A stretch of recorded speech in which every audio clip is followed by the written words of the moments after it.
Good morning everyone. Welcome back to Grade 5 Mathematics class. How are you all doing today? So we have started the new chapter Patterns and Symmetry. Today let's talk about patterns. In the previous class, you have seen that when something is happening repeatedly or regularly, we say we have a pattern. And we have seen patterns with designs.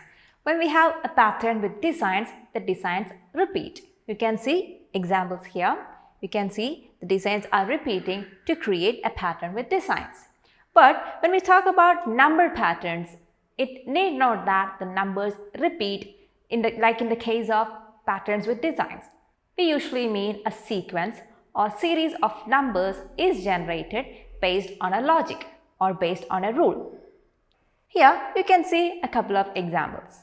You can see a number pattern here. The first one, 1, 2, 4, 8, 16, etc. How the next number is generated in each case? The first number 1. The second number is the double of the first number. The double of 1 is 2. And after 2, it is doubled to get 4. Then 4 is doubled to get 8. 8 is doubled to get 16. 16 is doubled to get 32. And what could be the next number? It should be the double of 32. And what is it?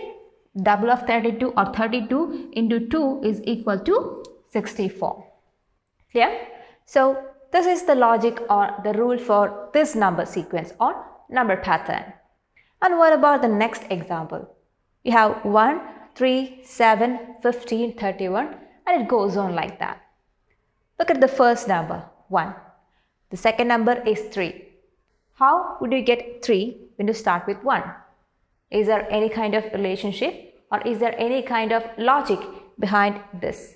There may be different logics to the same sequence.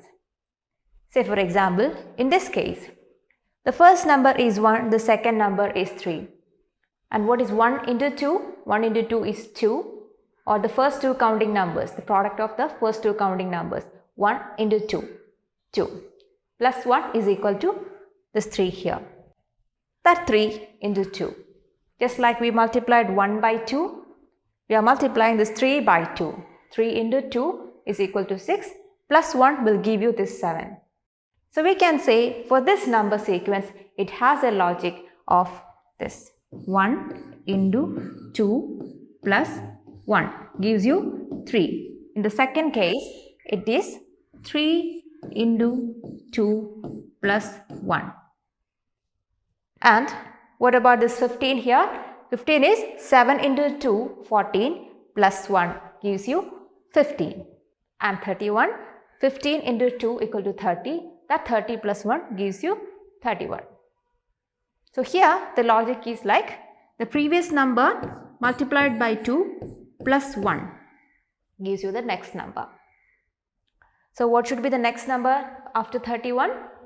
It would be 31 into 2 plus 1. What is 31 into 2? It is 62. 62 plus 1 is 63. So after 31, it should be 63. Hope this is clear to you now. Now, let's talk about square numbers. You see some dots are arranged here to form squares. In the first case, just one dot is there. In the second case, 4 dots are arranged in the shape of a perfect square. In the third case, 9 dots are arranged in the shape of a perfect square. Then 16 dots form a perfect square. Look at these numbers. Do you notice anything special about these numbers? The first number, 1. This 1 can be obtained by multiplying this 1 to itself.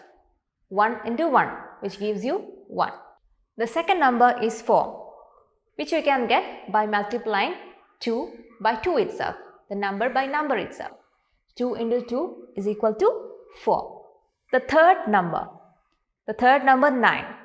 9 can be obtained by multiplying 3 to 3 itself. 3 into 3 is equal to 9.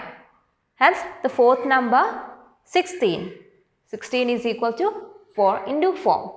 So, such numbers that can be obtained by multiplying a number to itself are called square numbers.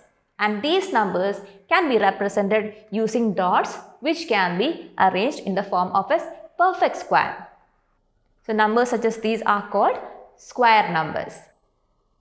So when you say the square of a number, it means that you are multiplying that number to itself. For example, if you say the square of 5, the square of 5 is 5 into 5, which is equal to 25. The square of 8. Square of 8 is equal to 8 into 8, which is equal to 64. So that's about square numbers.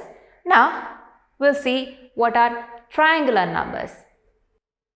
Here you can see some numbers arranged in a sequence.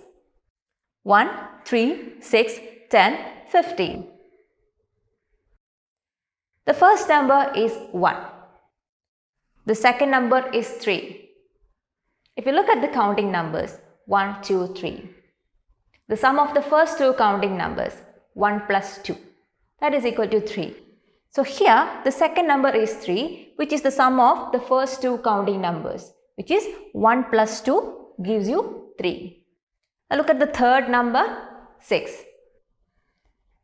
6 can be obtained by adding the first three counting numbers. 6 is the third number here, so you add the first three counting numbers, 1 plus 2 plus 3. 1 plus 2 plus 3 is equal to 6. The fourth number is 10. So from the examples of the previous numbers, 10 should be the sum of the first four counting numbers. Let's check. 1 plus 2 plus 3 plus 4. 1 plus 2 is 3. 3 plus 3 is equal to 6.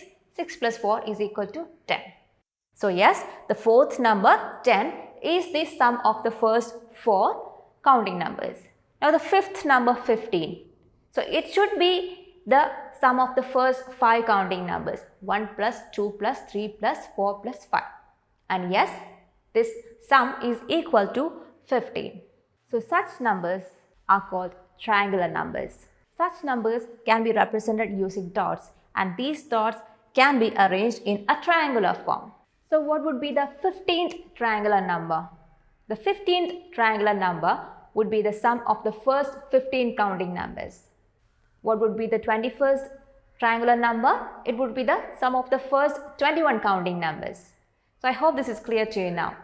Now, let's see some patterns in a calendar. I'm sure all of you have used a calendar. You can see a calendar here. Now, take any square 3 by 3 block of dates. What do you mean by a 3 by 3 block or 3 by 3 square? It means there are 3 rows and 3 columns. So, I'm going to consider this block. So, if you consider this block, do you see any pattern or is there any relationship between the numbers? Here, you can see the 3 by 3 square block. Look at the numbers. You have 2, 3, 4 here, 9, 10, 11 here, 16, 17, 18 here. In the middle, you have the number 10.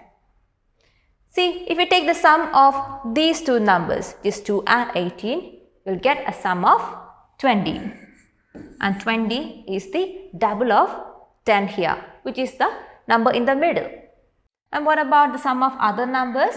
The sum of these opposite numbers, 9 and 11, that is also 20.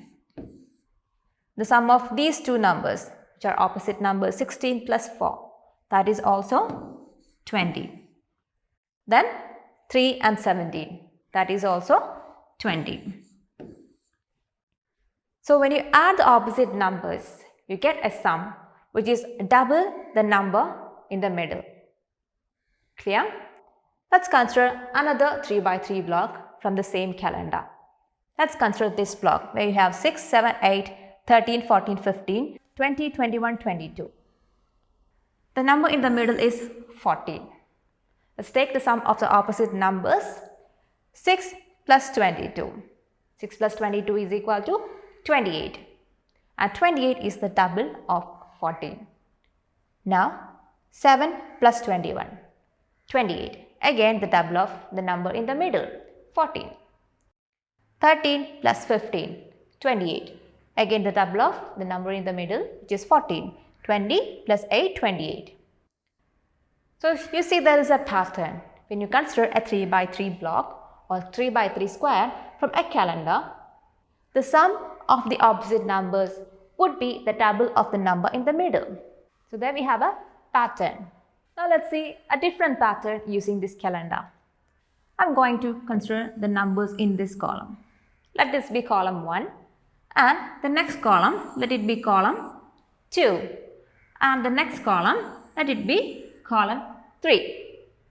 Take any two numbers from column 1 and column 2. Let it be 1 and 2. What is 1 plus 2? 1 plus 2 is 3, which is a number in column 3. Let's take two different numbers, 15 and 9. What is 15 plus 9? It is 24.